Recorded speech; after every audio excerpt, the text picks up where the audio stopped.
Geweld, motorongelukke, misdaad en kinders wat dom en gebreklik gebore word alles voor die deur van alkohol neergelê, volgens Ramaphosa. Sy antwoord hierop is dat die alkoholsektor nog meer belas moet word, die drank selfs nog duurder gaan raak, verkoopsure te verminder van plekke wat alkohol verkoop, advertensies van alkohol te stop en dalk die ouderdom te verhoog wat jy alkohol sal mag gebruik. Jy sal ook glad nie meer mag bestuur as jy enige alkohol gedrink het nie.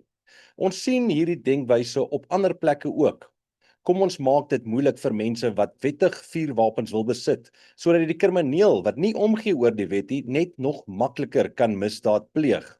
Die wynbedryf en wynboere gaan sneuwel, die klein bierbrouerye gaan sneuwel, die eenman besigheid wat drank verkoop gaan sneuwel, terwyl die massas net eenvoudig nog steeds gaan drink en hulle alkohol onwettig gaan maak, koop en verkoop.